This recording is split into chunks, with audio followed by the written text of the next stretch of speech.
기독교인의 자유에 대해서 우리 지금 하고 있는데요. 오늘까지 다 할 생각입니다. 그리고 다음 주부터 기도에 대해서 할 수 있으면 좋겠습니다. 기도 3권 20장에 대해서.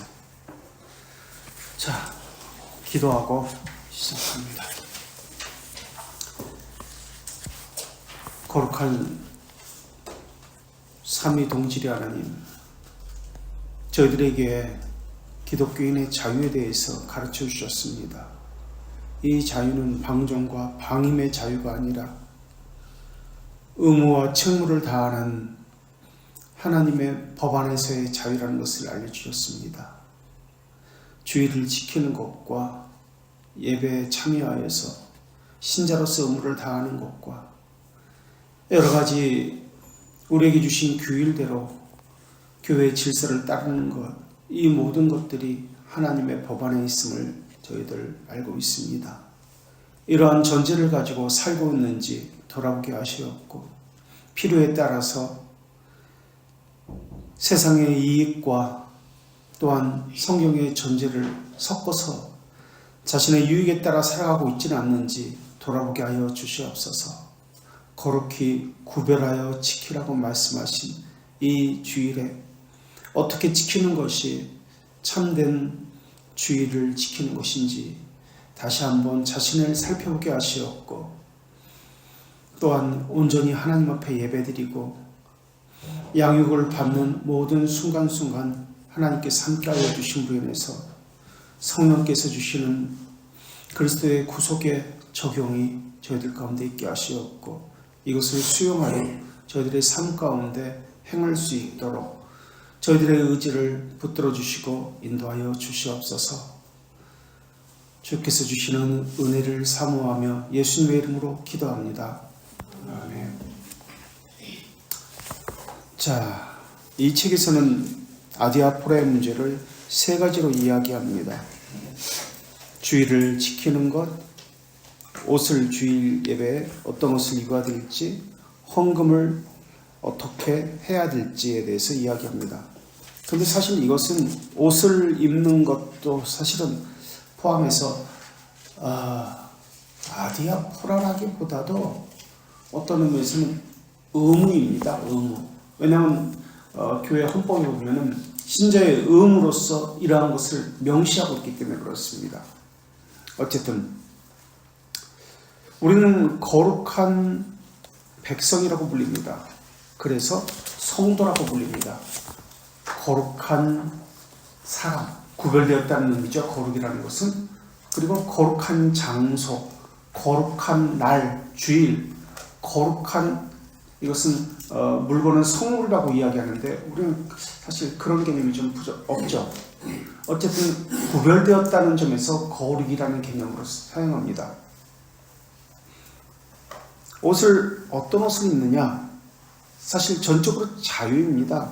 그런데 자리에 맞는 옷을 입어야 합니다. 그것이 구별이라는 개념이기 때문에 그렇습니다. 수영장에서는 수영복을 입고 있어야 됩니다. 예절에 합당한 것으로 그 장소에 합당한 옷을 입어야 됩니다. 예의를 갖춰 있는 것이죠. 대통령을 만나는 자리라면 예의를 갖춰서 최고의 예의를 갖춰야 됩니다. 장례식장에 갈 때 그냥 아무 옷이나 입고 가지 않습니다. 결혼식장에 갈 때도 마찬가지입니다.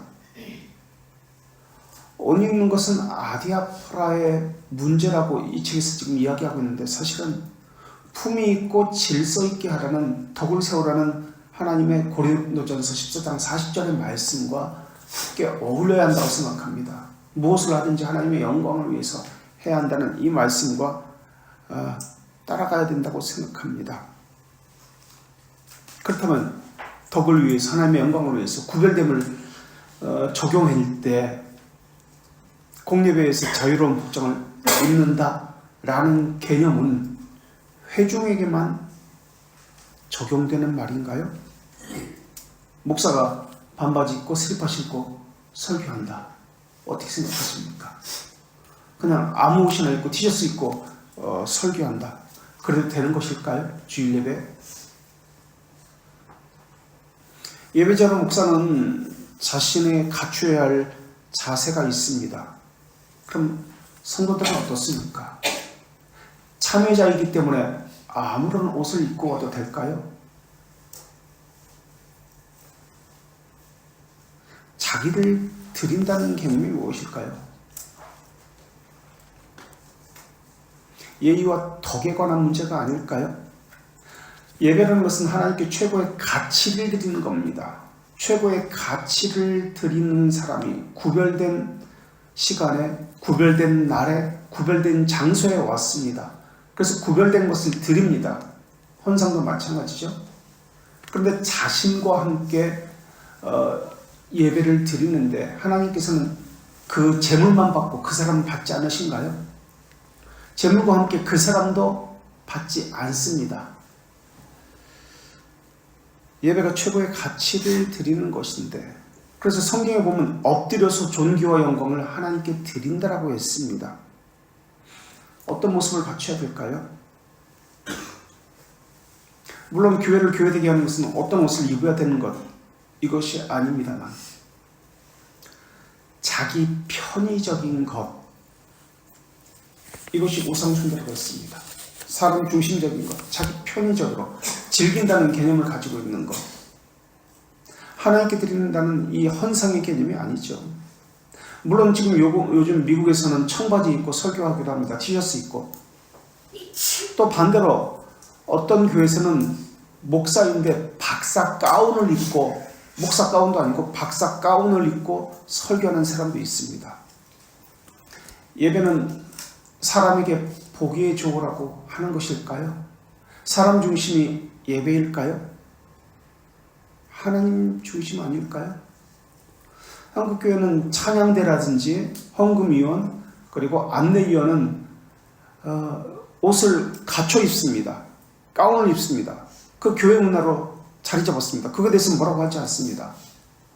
그런데 성도들은 예배신 믿음이 중요하다, 마음이 중요하다고 이야기합니다. 그런데 그 마음에 반영된 예의는 어디에 있을까요?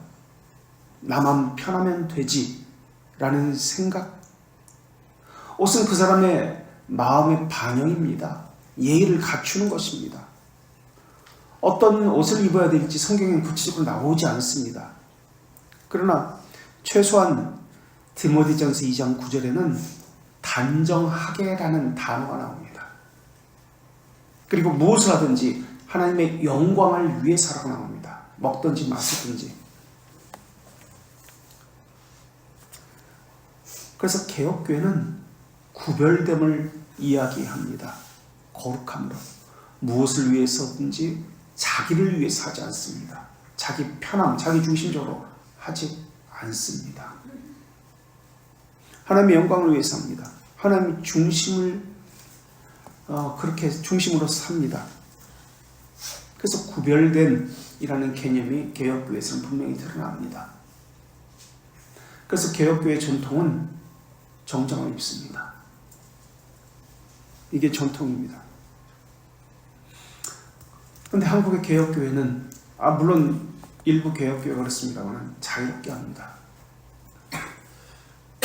이것은 하나님에 대한 가치에 대해서, 예배에 대해서 모르겠습니다. 마음에는 하나님을 두려워하고 경외하고 예의를 갖추는지 모르겠습니다만 어쨌든 겉으로는 그런 모습을 볼 수가 없다라는 것입니다.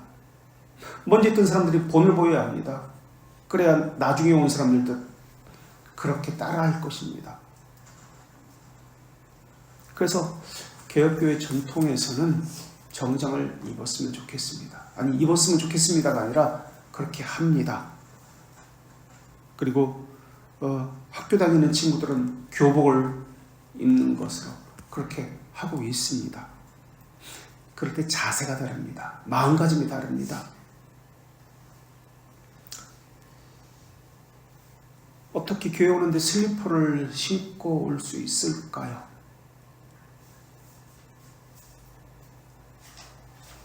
마음의 자세에서 옷 입는 것도 나오지 않을까요?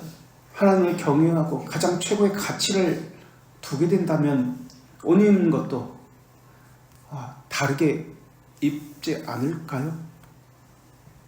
그래서 제 생각은 개혁교회 전통도 그렇고 정장을 입고 왔으면 좋겠습니다.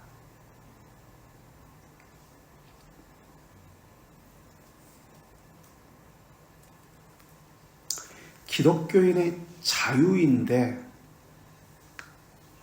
아디아포라를 이야기하면서 이 책은 옷과 헌금에 대해서 이야기하고 있습니다. 하나님에 대한 지식, 개혁교회 전통을 이야기해도 사람들은 자기 나름대로 해석을 해버립니다. 그래서 자기가 판단을 해버립니다. 이것이 전통입니다. 우리는 성경과 오직 성경이라는 개념이 성경에 비추어서라고 했습니다. 성경에 비추어서 해석을 합니다. 오직 성경은 제세대파의 문제고 성경에 비추어서 이것이 하나님의 영광이 되고 덕이 되느냐 이것을 가지고 이야기합니다. 그런데 사람들은 자기가 주인이 되어서 성경도 판단합니다. 그리고 역사적인 이런 전통도 자기가 판단해서 자기가 싫으면 하지 않습니다. 이것이 과연 바른 신앙일까요? 하나님에 대한 바른 신앙을 가지게 되면 자기를 부인해야 합니다. 자기를 꺾어야 합니다. 그렇기 때문에 마음이 아프고 양심이 찔립니다. 하나님 말씀은 빛입니다. 우리는 어두운 가운데 있기를 좋아하고 악에 치우치고, 악에 치우쳤다는 것은 어거스틴의 말대로 하면 자기 중심적이라는 말입니다. 그래서 우상 숭배를 고함물, 사람 중심 편의주의죠. 이러한 것으로, 세속주의 이러한 것으로 우리는 이야기했습니다. 이게 우상 숭배의 세 가지입니다. 사람 중심적인 것, 편의주의, 사람 편의주의, 고함물을 만들어내는 것, 그 다음에 세속주의. 이것이 우상 숭배라고 했습니다. 혹시 옷을 입는 것도 자기 편의에 의해서 자기가 편하니까 그렇게 하는 것은 아닐까요? 고함물을 만들어서 자기를 스스로 하나님 말씀도 평가하고 내가 보아서 이것이 맞지 않으면 안 하고 내가 보아서 내 틀에 맞으면 이것을 하고 그렇게 하고 있는 것은 아닐까요? 하나님 말씀은 날선 검과 같아서 우리를 불편하게 합니다. 힘들게 합니다. 그럴지라도 부담스럽고 힘들고 하기 싫어도 해야 되는 게 우리가 아닐까요? 그게 참된 말씀입니다. 하나님 명하신 것은 그런데 사람들이 거부합니다. 자기를 보호하려고 합니다. 그래서 하나님의 말씀을 왜곡하고 잘못된 적용을 하고 고함물을 만들어서 저 목사의 설교자의 말이 틀렸다라고 이야기합니다. 내 생각이 옳다라고 합니다. 그리고 다시 해석을 합니다. 그것이 이때 먹든지 마시든지 하나님의 영광을 위해서 하는 것일까라는 것을 가지고 살펴보지 않습니다. 그저 자기중심적이고 자기 편의적 생각을 합니다. 이것을 점검해 보아야 하지 않을까요? 이 고정된 추가 있어야 하는데 우리는 자기 편의가 또는 고함물이 또는 세속주의가 고함물이 되어가지고 그렇게 그것을 가지고 평가하고 해석하고 적용하고 있는 것은 아닐까요? 하나님께 중심추를 놓고 있는 사람은 어떻게 하는 것일까요? 하나님을 좀 더 경외한다면 어떻게 할까요? 그렇게 하는 것이 하나님을 더 경외하는 것입니까? 그렇게 하는 것이 좀 더 바르게 예의를 갖추고 하나님을 섬길 수 있는 것입니까? 이것을 생각해야 되지 않을까요? 옷을 입는 것도 마찬가지예요. 그렇게 하면 하나님을 좀 더 경외하는 표현이 될까요? 아니면 사람의 자기 편의 위주로 하는 것일까요? 이것을 생각해 봐야 되지 않을까요? 자기가 해석을 합니다. 받아들일 건 받아들입니다. 그리고 하고 싶은 대로 합니다. 묵상도 마찬가지예요. 하기 싫으면 하고 하지 싫으면 하지 않습니다. 자기 편의주의입니다. 자기가 판단하는 거예요. 그래서 사람들이 하나님에 대한 지식으로 바르게 가지 못하는 겁니다. 자기는 하나님에 대한 교리를 배웠기 때문에 하나님에 대한 지식이 있다고 생각하면서 그렇게 하고 있습니다. 중생되지 못한 자들은 자기 꿈과 허구를 숭배합니다. 그래서 기준점이 없습니다. 늘 고안물을 가지고 하나님을 해석합니다. 사람들은 그래서 하나님 중심이 아니라 자기 편의 위주로 자기 중심적으로 판단하고 해석하고 그것을 자기에게 적용합니다. 그래서 고안물에 익숙해져 있습니다. 누가 그렇게 하자고 하면 자기 성향이 그렇기 때문에 그것에 얼른 그렇게 하자고 대답을 합니다. 하나님 앞에 자신의 더러운 것을 낱낱이 내놓지도 않습니다. 자기를 감춥니다. 그리고 고아물과 미신적인 것을 가지고 자기 중심적인 것을 가지고 판단하고 일합니다. 회칠한 무덤처럼 말입니다. 자기도 그렇게 하고 다른 사람도 그렇게 하도록 그렇게 만들고 있습니다. 옷도 그런 측면에서 봐야 되지 않을까요? 헌금도 마찬가지입니다. 자기를 객관화시켜서 자기를 봐야 하는데 두 가지 것으로 자기를 볼 수 있습니다. 자기를 초월해서 자기를 떠나가지고 위에서 자기를 바라보는 것과 동시에 자기 내면으로 들어가서 자기를 바라보는 것. 이 두 가지 것을 가지고 자기를 바라봐야 합니다. 더 깊이 내려가야 되고요. 더 높이 올라가야 합니다. 자기를 밖에서 볼 수 있는 훈련이 되어 있지 않습니다. 하나님은 우리가 생각할 수 없는 존재입니다. 초월적인 존재입니다. 내가 만든 하나님의 상을 섬기고 있지 않는가 점검해야 합니다. 저절로 높은 곳에서 나를 바라볼 수 있는 훈련을 해야 하고요.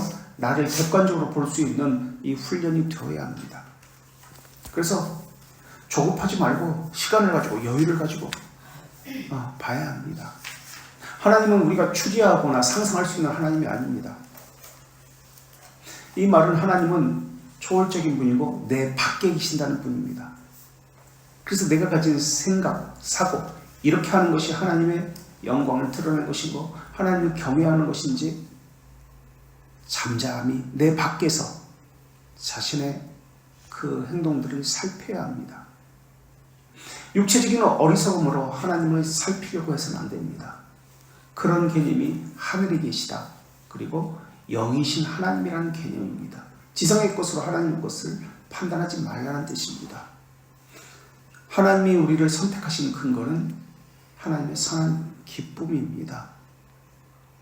그리고 하나님이 우리를 선택하셨다면 하나님을 경외하고 하나님의 영광을 위한다는 중심추가 우리 안에 들어와 있게 되고요.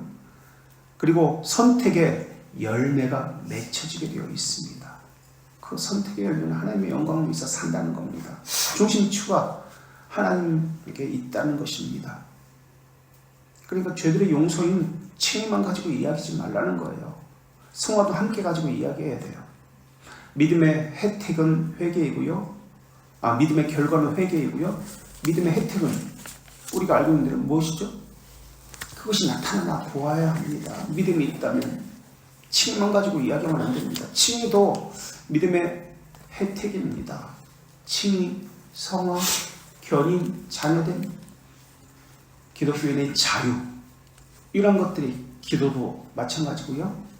믿음의 혜택입니다. 그리고 믿음의 결과는 우리가 이미 배워서 알고 있는 대로 회개의 삶입니다. 근데 왜 칭의만 가지고 이야기합니까? 하나님이 내 죄를 용서했으니까 나는 구원받았다? 아니요. 칭의를 정말 받은 사람은 믿음의 결과인 성화도 함께 나타납니다. 근데 사람들은 칭의만 가지고 이야기해요. 그 칭의의 그 성화가 나타나지 않으면 칭의도 의심해 봐야 합니다. 교회 관문이 칭의라고 이야기했습니다. 죄들의 용서라고 이야기했습니다. 죄들의 용서함을 하나님께 받은 사람은 그래서 다른 사람의 죄도 용서한다고 주기도문에 고백하고 있습니다. 기도하고 있습니다. 교회를 등록시키면 저절로 성화가 될까요? 아니요, 안 됩니다. 죄들의 용서가 칭의 교회의 관문입니다. 죄들의 용서에 대한 확신이 있고 그 증거가 있는 사람에 한해서 교회 등록을 시킵니다. 혹시 자기를 고집하고 있지는 않습니까? 여전히 자기를 꺾지 못하고. 왜 불순종하는 것이죠? 죄들이 용서된 개념이 없어서 그래요. 왜 자기 것을 주장하고 자기 편의 위주로 하는 것이죠? 죄들의 용서에 대한 개념이 없어서 그래요. 칭의 개념이 없어서 그래요. 칭의에 대한 개념이 없기 때문에 성화에 대한 개념도 열매도 나타나지 않는 겁니다. 그것이 교회의 덕이 됩니까? 하나님의 영광이 됩니까?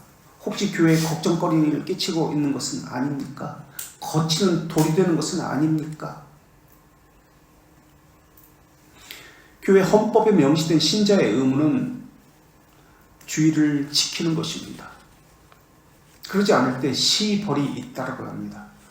신자의 의무는 두 가지 것을 이야기하는데 헌법에는 헌금과 주일 성수입니다. 헌금 생활 잘하는 것과 주일 성수입니다. 그렇지 않을 때 시벌이 있다고 명시하고 있습니다. 우리만 그럴까요? 로마 가톨릭도 마찬가지입니다. 로마 가톨릭은 더합니다. 신자는 모든 주일과 의무 축일 미사에 참여해야 합니다. 이게 로마 가톨릭의 법입니다. 주일뿐만 아니라 축일까지.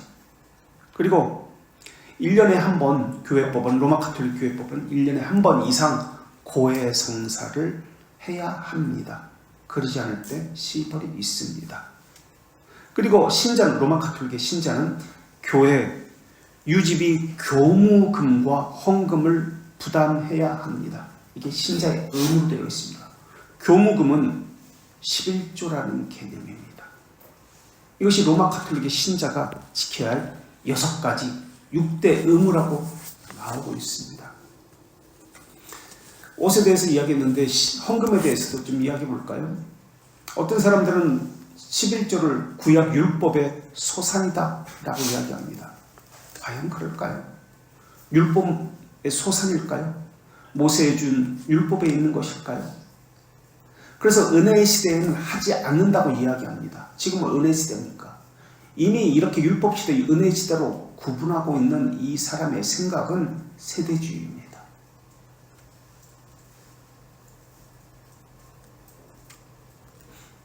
그렇다면 11조의 시작은 언제부터 했을까요? 율법 전인가요? 율법 이후인가요? 율법이 주어짐으로 시작됐을까요? 사람들은 율법이다, 그래서 안 지켜도 된다, 아니면 된다라고 이야기합니다. 과연 그럴까요? 그렇다면 오늘은 도덕법인 십계명에 대해서, 십계명도 율법이잖아요. 그죠? 주일 성수가 율법이잖아요. 주일 성수 안 해도 되네? 살인해도 되고 도둑질해도 되네? 이런 개념이 되잖아요. 11조는 율법이 있기 전에 주어졌습니다. 언제 주어졌는지 아세요? 처음 어떤 이해가 있었는지 아세요? 구원받았다는 증거로서 하나님께 드렸습니다. 그래서 하나님의 백성됨에 대한, 구원에 대한 정체성을 이야기하는 것이 주일 예배, 그러니까 제사를 드리는 거였죠. 구약에서는 구약 백성으로서 하나님의 백성이라는 구원받았던 그 증거로서 11조와 주일 예배가 있었습니다. 창세기 14장 20절에 아브라함이 먼저 이 11조를 드렸습니다. 야곱도 11조를 했습니다. 창세기 28장 22절. 구원받았다는 증거로서 드린 겁니다. 감사로서. 하나님의 심판에서 건진받았다는 뜻이고요. 하나님 편에서는, 우리 편에서는 내가 구원받았습니다 라는 뜻으로 드린 것이고요. 하나님 편에서는 너는 내 소유다 라는 의미로서 11조를 받으셨습니다. 내 소유다. 나는 하나님께 구원받았다. 그래서 하나님의 소유가 된 사람은 하나님의 소유라고 그 시간부터 자신의 생명도, 자신의 재물도, 자신의 사업, 공부, 모든 것들이 하나님의 것이로서 살아갑니다. 이게 그리스도인이라는 뜻입니다. 그리스도인. 하이델베르크 일문에서도 그리스도의 것으로서 살아가는 것이 신자라고 이야기합니다. 하나님께 귀속된다 라는 개념, 구속의 원리입니다. 은혜의 원리입니다. 하나님의 것이라는 개념이 구속과 은혜의 원리입니다. 시편 116편 12절에서는 하나님께서 주신 은혜에 우리가 무엇으로 보답할꼬 라는 그런 말씀이 나옵니다. 자신의 생명을 구원해준 하나님 앞에 모든 것을 귀속시키려는 헌신에 대한 갈망이 이 시편 기자가 기록하고 있습니다. 초대교회 성도들도 마찬가지입니다. 의무를 뛰어넘는 초월적 연보를 드렸습니다. 마게도니아 교회가 형편이 어려웠습니다. 자기 고역과 습자였습니다. 그런데 더 어려운 대형 교회죠. 예루살렘 교회를 도왔습니다. 고린도 교회, 빌립보 교회가 예루살렘 교회, 소형 교회입니다. 개척 교회예요. 그런데 대형 교회인 예루살렘 교회를 도왔습니다. 성경에 뭐라고 나오냐면 환난의 많은 시험 가운데 풍성한 연보를 했다고 나옵니다. 어렵기 때문에 더 많은 연보를 했다라고 나옵니다. 또 어떤 과부는 가난한 중에 자기 생활을 위해 전부를 드렸다고 나옵니다. 또 마리아는 예수님에게 향유를 발에 부어드렸는데 장정 300인의 그 임금을 품삯을 옥합으로 부어드렸습니다. 나는 주의 것입니다. 주님이라는 개념이 있다면 어떤 삶을 살아갈까요? 주님의 영광을 위해서 살아가지 않을까요? 율법주의, 세대주의의 산물이라고 보여지는데 기복주의 11조를 그렇게 이야기하는데 그러면은 은혜로 하면 되는 것 아닙니까? 11조도 하나님의 것이다 라고 하지 못하는 사람이 어떻게 자신의 생명을 주의 것이라고 그렇게 할 수 있겠습니까? 내 가정도 주님의 것이라고요? 내 직장도 주님의 것이라고 어떻게 말할 수 있겠습니까? 조카 롯을 구해준 은혜에 감사해서 아브라함은 11조를 드렸습니다. 창세기 14장에서 이것은 구원의 은혜에 대해서 감격해서 드린 예물입니다. 그리고 11조는 돈의 노예화에서 만몬을 섬기는 우상화에서 우리를 건져주는 성화의 수단이기도 합니다.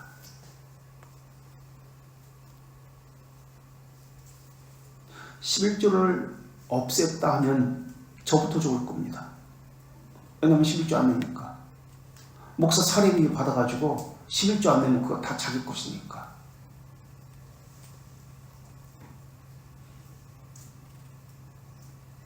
(11조를) 안 하면 서로가 이익이에요. 교인들도 이익이고 목사도 이익이고 서로가 이익입니다. 그런데 이것이 하나님의 중심적인가 자기 중심적인가 생각을 해봐야 합니다. 성경에서는 만몬이라고 돈을 표현하고 있습니다. 돈의 우상화에 빠지기 쉽기 때문에 그렇습니다. 그래서 잠언 23장 4절에서는 부자되게 힘쓰지 말라고 가르치고 있습니다. 정함이 없는 재물에 소망을 두지 말라고 디모데전서 6장 17절에서도 가르치고 있습니다. 하나님께서는 우리의 욕심의 제어장치를 두셨는데 그것이 11조라는 개념입니다. 물론 11조가 크게 보입니다. 이것만 하지 않으면 좀 더 풍성하게 우리가 먹고 쓰고 살 수 있을 것 같습니다. 이것 때문에 돈이 없는 것 같고 힘들어 보입니다. 아닙니다. 11조를 해도 안 해도 생활은 마찬가지일 겁니다. 오히려 안 할 때가 더 쪼들리고 더 힘들지도 모르겠습니다. 헌금 생활이라는 것은 11조도 포함해서 돈에 대한 애착을 끊게 만드는 은혜의 수단입니다. 그리고 동시에 하나님의 것이다. 우리는 하나님의 백성이다, 종이다 라는 것을 확인하게 하는 징표이기도 합니다. 역대상 29장 14절에 보면은 13절부터 보면은 이런 말씀이 있습니다. 우리 하나님이여 이제 우리가 주께 감사하오며 주의 영화로운 이름을 찬양하나이다 라고 하고요. 찬양하는데 어떻게 하냐면 14절에 나와 내 백성이 무엇이기에 즐거운 마음으로 드릴 힘이 있었나이까 모든 것이 주께로 말미암았사오니 우리가 주의 손에서 받은 것으로 주께 드렸을 뿐이니이다 라고 나옵니다. 이게 바로 예배죠. 이게 바로 헌상이죠. 주께서 주셨기 때문에, 주로부터 말미암았기 때문에, 주의 손에서 받은 것이기 때문에 우리는 그저 주께 드렸을 뿐입니다 라고 고백을 합니다. 헌상은 하나님께서부터 우리에게 주셨다, 하나님께로부터 왔다는 신앙 고백적 반응입니다. 우리는 돈보다도 물질보다도 하나님을 더 신뢰합니다 라는 표현입니다. 우리를 향한 하나님의 경륜은 우리를 구속하셨다는 은혜에 기초하고 있습니다. 그래서 주일 성수처럼 헌상도 11조도 우리의 삶은 하나님 중심적인 삶을 삽니다. 하나님의 것입니다 라는 고백과 증거가 주일 성수와 헌금 생활입니다. 그렇기 때문에 이것은 신자의 자유가 아닙니다. 해도 그만 안 해도 그만이라는 그런 개념이 아니에요. 의무입니다. 의무로서 자유를 이야기해야 합니다. 그래서 방임의 자유가 아닙니다. 그래서 이것은 프리덤이 아니라 리버티의 자유입니다. 그런 측면에서 이 아디아포라를 지금 여기서 말하고 있는 것을 바라봐야 합니다. 우리 책으로 돌아가세요. 101조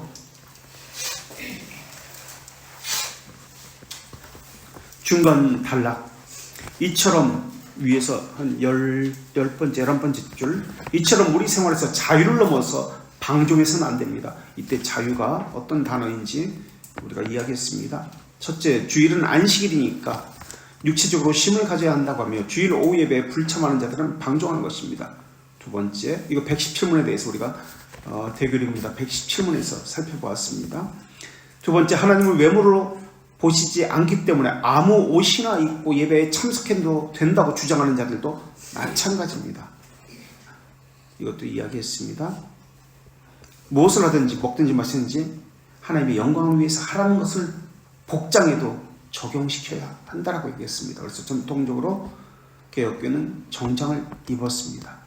그래서 하나님께서 받으신 것은 그 사람의 함께, 그 사람의 자세와 마음과 그 사람을 함께 받는다고 말씀드렸습니다. 세 번째로, 자발적으로 헌금을 드려야지 억지로 드려서는 안 된다고 하며 헌금 생활을 제대로 하지 않는 자들도 있습니다.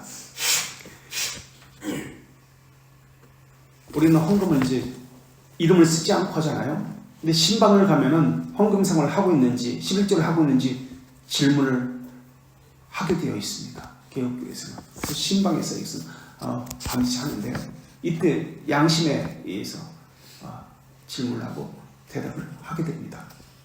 네. 이들은 하나님의 말씀을 자신의 방종으로 지지하기 위한 남용하는 자들입니다. 이들은 기독교인의 진정한 자유, 리버티의 자유를 자신의 방종을 위한 자유, 프리덤으로 전환시킵니다. 성경은 영의 부패한 기능들을 우리가 이전에 영의 기능에 대해서 이야기했습니다. 영혼, 영과 혼과 이것을. 성경은 영의 부패한 기능들을 하나님의 말씀에 따르지 않고 이기적인 방종을 위한 도구로 전락시키는 자에게 다시금 종의 멍에를 매지 말라고 강권합니다. 머머로트의 자유, 머머를 향한 자유를 기억하라고 이거 이야기했습니다. 자유에는 두 가지 것이 있습니다. 머머로트의 자유와 머머를 향한 자유, 하나님을 향한 자유입니다. 하나님의 말씀을 따르지 않냐고 이기적 방종을 위한 도구로 전락시키는 거예요. 우리가 왕의 칙령과 하나님의 말씀이 모순된다면 어떻게 해야 된다고 배웠죠? 국가의 칙령과 하나님의 말씀이 충돌된다면 그런 의미에서 한번 질문해 볼까요? 웨스트민스터 총회는 1642년부터 1648년까지 있었는데 왕의 명령을 따른 것인가요? 왕의 명령을 거부하고 한 것이 웨스트민스터 총회일까요? 웨스트민스터 총회. 우리 웨스트민스터 신앙고백서가 만들어진 웨스트민스터 총회를 이야기합니다. 교회의 질서, 예배 모범, 이것이 만들어진 웨스트민스터 총회. 이것은 왕을 거부하고 회의를 해서 만든 것일까요? 아니면 왕의 명령을 따라서 한 것일까요? 어떻게 생각하세요? 웨스트민스터 총회. 국가 법을 따른 것인가요? 국가 법을 따르지 않고 거슬려서 행한 것일까요? 어떻게 생각하세요? 국가 법을 따른 것일까요? 아닐까요? 웨스트민스터. 우리는 국가 법을 따르지 않은 국가법에 불순종한 것들을 신앙고백서로 가지고 있습니다. 그게 웨스트민스터 신앙고백서입니다. 국가법을 거슬렸습니다. 그리고 총회를 했습니다. 이게 웨스트민스터 신앙고백서입니다. 금지된 총회입니다. 왕의 명령을 거부한 총회입니다. 왜 그렇다면 그 사람들은 왕의 명을, 국가의 법을 거스리고 총회를 했을까요? 왜? 무엇이 하나님의 명령에 모순됐고 충돌되었기 때문에 국가법이 그렇게 했을까요?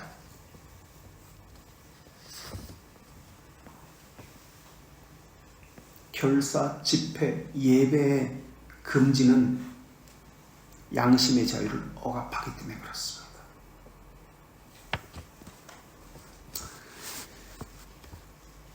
기독교인의 자유는 양심의 자유입니다. 이 말의 뜻은, 양심의 자유라는 말의 뜻은 하나님만이 양심의 주인이라는 뜻입니다. 하나님만이 양심의 주인. 이게 자유를 이해하는 키워드입니다. 하나님만이 양심의 주인. 그러니까 하나님을 향한 자유예요. 나를 향한 자유가 아닙니다. 하나님의 영광을 위한 자유. 그래서 양심의 자유라는 말은 하나님의 양심의 주인이라는 말이면서 동시에 양심을 버리면 믿음도 없다라는 뜻입니다. 그래서 청결한 양심 위에 믿음이 쌓인다라고 했습니다. 그리고 믿음의 핵심은 칭의 죄들의 용서라고 했습니다. 믿음의 혜택이 칭의만 있는 것이 아니죠. 이야기했듯이 성화, 기도, 자유 이런 것들이 있습니다. 견인. 그리고 고린도전서 10장 28절을 보면 내가 가진 이 양심은 나의 것이 아니고 남의 것이라고 했습니다. 연약한 자를 함께 고려해야 합니다. 라는 개념에서 나온 말씀입니다. 너희의 것이 아니라 남의 것입니다. 고린도전서 10장 18절. 사탄과 죽음의 공포와 죄의 유혹에 따르지 말고 말씀을 따라 생각하고, 여기에는 말씀을 고정된 추의 성경 전제주의가 있지만 동시에 다른 연약한 자를 아디아포라의 문제에서는 고려합니다 라는 개념도 있습니다. 다른 사람은 고려한다고 하면서 자기 멋대로 넘겨짚어서 판단해서도 안 되겠죠. 자기가 무엇을 해야 할지 자기 의무만 하면 됩니다. 그러나 말씀을 전체적으로 이해하지 않고 짜집기 하여 자응하려는 자에게도 경고의 말씀입니다.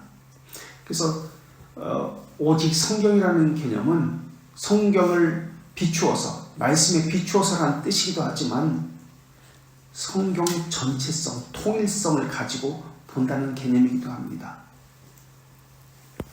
양심은 지식이기에, 양심은 지식이다. 콘사이엔티아라고 지금 정의를 내렸습니다.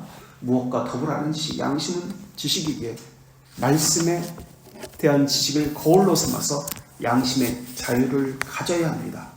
말씀은 삶의 지침입니다. 사람들은 상황적입니다. 상황적이기 때문에 그때그때 다릅니다. 그러나 말씀은 고정된 추입니다. 기준입니다. 잣대입니다. 캐논입니다라고 이야기합니다. 그래서 간섭할 수 없습니다. 상황이 아무리 간섭한다 할지라도 말씀을 절대 바꿀 수 없습니다. 절대적인 잣대이기 때문에 그렇습니다. 삶의 지침이 되어 격길로 가려고 할 때 신중하게 고려하도록 이끕니다. 그러니까 양심의 기준은 하나님의 영광이라는 개념을 설명하고 있습니다. 왜 그것을 하지 말아야 합니까? 왜 그것을 합니까? 그것이 하나님의 영광이라는 기준이 있기 때문에 그렇습니다. 그렇게 하면 하나님의 영광이 됩니까? 그렇게 하면 하나님의 영광이 가려집니까? 그렇게 하면 하나님의 영광이 드러납니까? 그럼 해야 합니다. 그렇게 하면 하나님의 영광이 가려집니까? 그럼 하지 말아야 합니다. 왜 다른 것을 가지고 자기가 판단하고 있죠? 하나님의 영광이라는 하나님의 말씀이라는 고정된 추가 없기 때문에 그렇습니다. 성경은 누가 너희를 막아 진리를 순종하지 못하게 하더냐라고 묻고 있습니다. 누가 너희를 막아? 상황이 그렇죠. 우리 상황 그리고 우리의 잘못된 해석들, 자기 틀거리, 자기 중심적인 그 틀거리들이 진리를 막아서 순종하지 못하게 하고 있죠. 자기를 꺾지 못하고 있죠. 그리고 기독교인들은 행위로 판단받지 않는다는 의미에서 자유롭습니다. 행위로 하나님의 뜻을 바꾸거나 은혜를 더 받으러 가는 자들이 있다면 여전히 자유를 누리지 못하는 자들입니다. 오직 믿음으로라는 의미를 밝히면서 행위로 칭의를 받지 않겠다고 말했습니다. 사람들은 믿음은 뜻은 몰라도 듣기만 하면은 계속 들으면 믿음이 생긴다고 생각합니다. 맞는 말일까요? 듣기만 하면 계속 들으면 믿음이 생겨. 그럼 몰라도 돼. 그냥 계속 듣기만 해. 그럼 믿음이 생겨. 맞습니까? 맞는 말일까요? 성경적 근거가 전혀 없습니다. 거짓입니다. 무지한 자가 성찬에, 이제 좀 이따 성찬에서 할 거지만, 성찬에 의미도 모르는 자가 성찬에 참여할 수 있습니까? 어때요? 우리 신앙고백서에서는 성찬의 의미를 모르는 자를 성찬에 참여시키라고 하고 있습니까? 아니면 금지시키라고 이야기하고 있습니까? 성찬의 의미를 몰라. 세례의 의미를 몰라. 세례를 주라고 하고 있습니까? 주지 말라고 하고 있습니까? 성찬에 참여시키라고 할까요? 하지 말라고 할까요? 성찬의 의미가 몰라. 오해하겠습니다.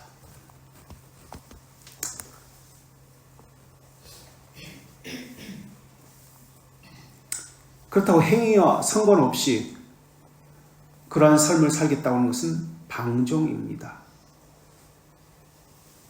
양심의 자유를 이야기합니다. 그렇다면 경건의 관계는 어떻게 될까요? 경건과 양심의 자유의 관계. 양심의 자유와 경건과의 관계는 함께 갑니다. 양심의 자유와 경건은 함께 갑니다. 디모데전서 6장 3절과 5절에서 이렇게 말씀합니다. 디모데전서 6장 3절에서 5절. 누구든지 다른 교훈을 말하며,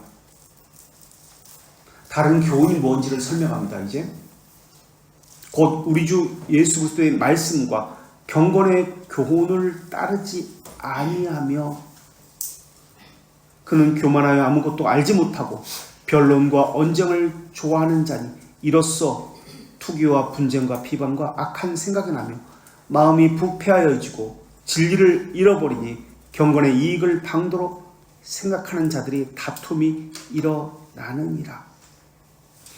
이 사람들은 판단, 자기 생각들, 자기 유익으로 생각하고 그것을 판단합니다. 거기서 분쟁과 다툼이 난다는 거예요. 양심의 자유는 경건과 함께 갑니다. 바른 양심에 대한 지식이 경건과 함께 간다는 것을 이야기합니다. 경건은 하나님에 대한 두려움과 경외심을 경건이라고 합니다. 유세베이야, 하나님에 대한 사랑, 경외심과 두려움, 이 경건이라는 개념입니다. 그래서 양심은 무엇과 더불어 하는 지식이기 때문에 반드시 그 양심은 하나님에 대한 경외와 두려움 함께 가게 되어 있습니다. 그래서 양심과 경건은 함께 간다라고 말씀드린 겁니다. 경건한 자는 아버지라고 부르면서 사는 사람인데, 이렇게 살려면 아버지의 뜻인 율법이 필요합니다. 율법은 우리의 연약함 때문에 주어진 것입니다. 율법의 목적이 세 가지가 뭐죠? 율법의 목적 세 가지. 율법의 목적 세 가지.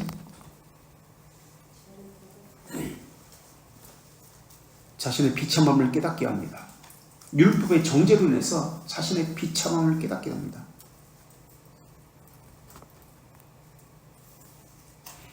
하이델베르크 산문에 나와요. 하이델베르크 산문. 그리고요, 죄를 감시하고, 그래서 악한 욕망을 자제하게 합니다. 죄의 감시의 기능이 있습니다. 죄를 깨닫게 하는 기능이 있고, 두 번째 죄를 감시하는 기능이 있습니다. 그래서 악한 욕망을 자제합니다.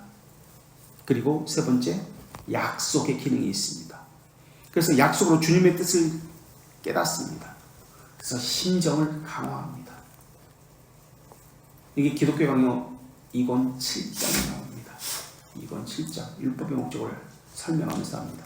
이 세 가지 것, 자신의 비참함을 깨닫게 합니다. 율법의 정죄 때문에 자신의 비참함을 깨닫습니다. 첫째, 두 번째, 악한 욕망을 자제합니다.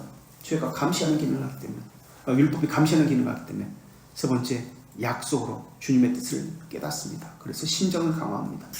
이게 율법의 목적이에요. 이 율법을 행함으로 자랑해서는 안 되고요, 그것에 머물러서도 안 됩니다. 그리스도를 바라볼 수 있는, 그리스도를 바라볼 수 있다는 것이 바로 약속입니다.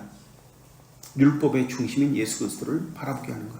그래서 율법의 참된 목적, 참된 의미는 예수 그리스도를 바라보게 합니다. 은혜를 바라보게 한다는 뜻입니다. 이와 같이 행위로 칭의를 받지 않았다고 해서 행위를 무시하는 것은 방종하겠다는 것을 의미하기 때문에 율법 폐기론자들이죠. 하지 않겠다, 행위를 하지 않겠다. 항상 율법을 통해서 우리의 행위를 점검받아야 합니다. 몇 번째 목적이죠? 이 책에서는 첫 번째 목적, 두 번째 목적, 세 번째 목적 이렇게 쓰지 않고요, 다 쉽게 녹아 들어가게 그냥 썼습니다. 율법을 통해 우리의 행위를 점검받아야 합니다. 몇 번째 목적? 율법에 점검받아야 합니다.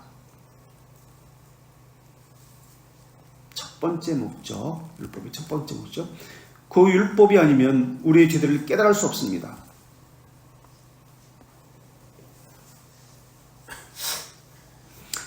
성령께서 율법을 통해서 역사하시기 때문에 그렇습니다. 율법을 이해하려면 이중 거울을 알아야 합니다. 이중 거울. 혹시 무슨 거울인 줄 아세요? 성경을 해석하는 거울인데, 관점인데, 구약을 해석하는 관점입니다. 율법을 이해하려면 이중 거울을 알아야 합니다. 구약을 해석하는 두 가지 거울이 있습니다. 관점이 있습니다. 하나는 모세의 거울이 있고요.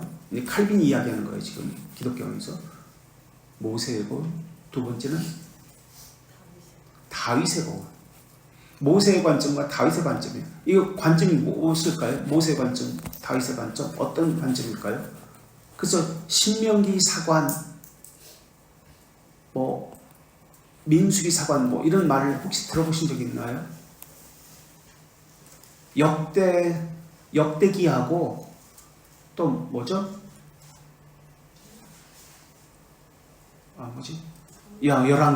열왕기하고 같은 것을 썼잖아요. 근데 다르잖아. 열왕기하고 역대기하고 같은 거 썼는데 같은 내용이에요.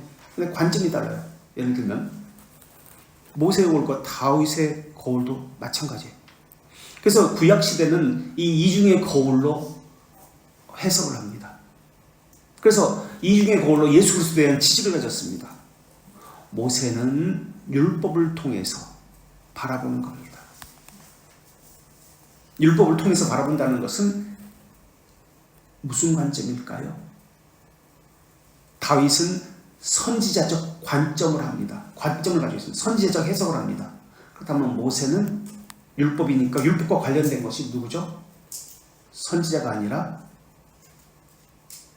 제사장적 관점을 가지고 성경을 해석합니다.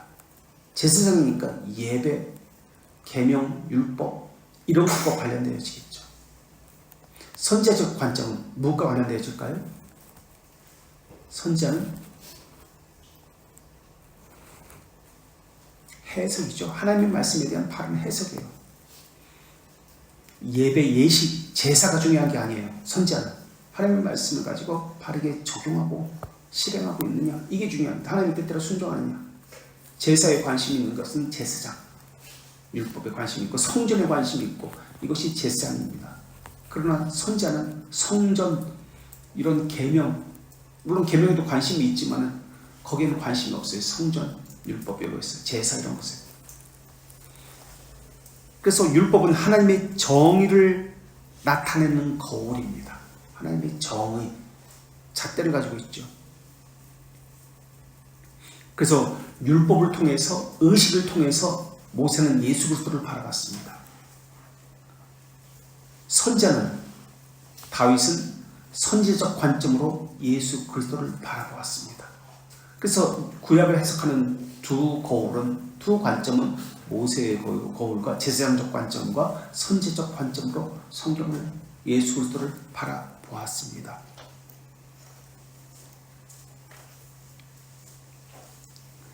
정의가 말하고 있는 것은 하나님의 정의를 말하고 있는 것이 율법인데, 율법이 하나님의 정의를 말하는데 이 하나님의 정의가 말하고 있는 것은 무능력과 불법에 대한 심판입니다. 무능력과 불법에 대해서. 이 두 가지 저주로 율법을 바라봅니다. 그래서 율법을 지킬 수가 없으니까, 율법을 지키지 못하면 하나님의 정의의 심판을 받습니다. 우리는 무능력하고 불법적인 인간이니까, 그래서 예수 그리스도를 바라본다. 이게 율법적 관점입니다.